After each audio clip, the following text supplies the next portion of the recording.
सौरमंडल का पांचवां सबसे विशाल प्राकृतिक उपग्रह चंद्रमा पृथ्वी के सबसे नजदीक है। पृथ्वी से लगभग 3,84,365 किलोमीटर दूर चंद्रमा का धरातल असमतल है और इसका व्यास 3,476 किलोमीटर है तथा द्रव्यमान पृथ्वी के द्रव्यमान का लगभग 1/8 है। पृथ्वी के समान इसका परिक्रमण पथ भी दीर्घवृत्ताकार है। सूर्य से परावर्तित इसके प्रकाश को धरती पर आने में 1.3 सेकंड लगता है। ग्रह और उपग्रह में फर्क होता है। चंद्रमा धरती का एक उपग्रह है। इसी तरह शनि, बृहस्पति और प्लूटो आदि ग्रहों के भी उपग्रह अर्थात चांद है। वैज्ञानिकों के अनुसार चांद से भी बड़े उपग्रह सौर जगत में मौजूद हैं, जिनमें से सबसे बड़ा बृहस्पति ग्रह के पास कलिस्टो स्थित है। इसके अलावा शनि का टाइटन और ईओ भी चंद्रमा से बड़े हैं। चंद्र को जीवाश्म ग्रह भी कहा जाता है। चंद्रमा लगभग 4.5 अरब वर्ष पूर्व धरती और थिया ग्रह, मंगल के आकार का एक ग्रह, के बीच हुई भीषण टक्कर से जो मलबा पैदा हुआ उसके अवशेषों से बना था। यह मलबा पहले तो धरती की कक्षा में घूमता रहा और फिर धीरे धीरे एक जगह इकट्ठा होकर चांद की शक्ल में बदल गया। अपोलो के अंतरिक्ष यात्रियों द्वारा लाए गए पत्थरों की जांच से पता चला है कि चंद्रमा और धरती की उम्र में कोई फर्क नहीं है। इसकी चट्टानों में टाइटेनियम की मात्रा अत्यधिक पाई गई है। चंद्रमा की खुरदुरी सतह पर बेहद अस्थिर और हल्का वायुमंडल होने की संभावना व्यक्त की जाती है और यहां पानी भी ठोस रूप में मौजूद होने के सबूत मिले हैं। हालांकि वैज्ञानिकों के अनुसार यह वायुमंडल विहीन उपग्रह है। नासा के एलईडी प्रोजेक्ट के मुताबिक यह हीलियम, नियॉन और ऑनर्गन गैसों से बना हुआ है।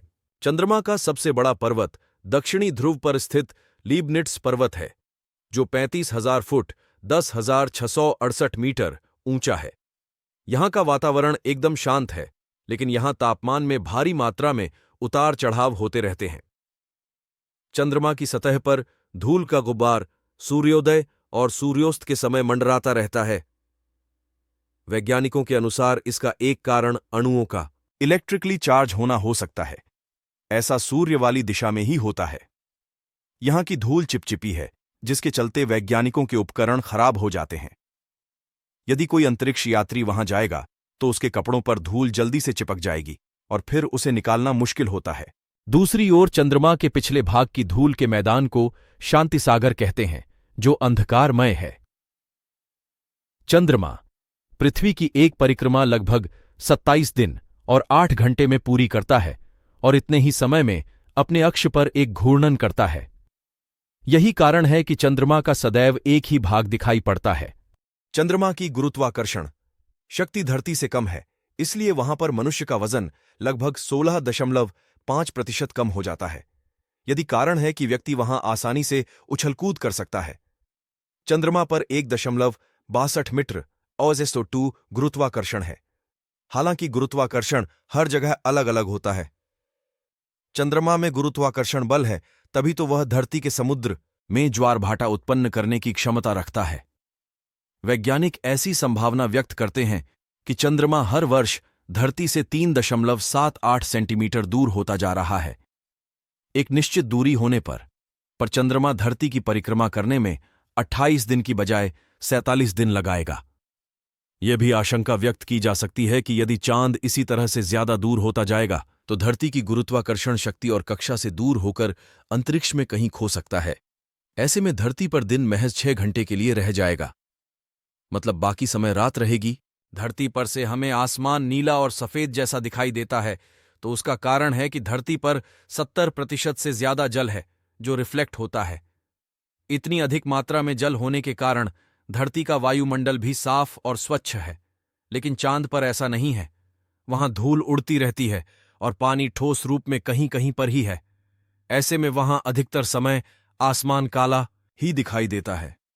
पूर्णिमा के दिन हमें चांद बड़ा और सुंदर दिखाई देता है।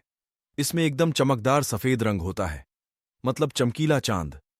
धरती से चंद्रमा का 57% भाग ही देखा जा सकता है, लेकिन चांद पर जब खड़े होकर आप धरती को देखेंगे तो वह पूर्णिमा के चांद से लगभग 45 गुना ज्यादा चमकीला और नीला दिखाई देगा, और यह भी कि यह अपने मौलिक आकार से 4 गुना बड़ा भी दिखाई देगा। मतलब यह कि चांद से धरती को देखेंगे तो अब तक चांद पर जितने भी गीत, कविता और गाने लिखे गए हैं वे सभी धरती के सामने फीके पड़ जाएंगे।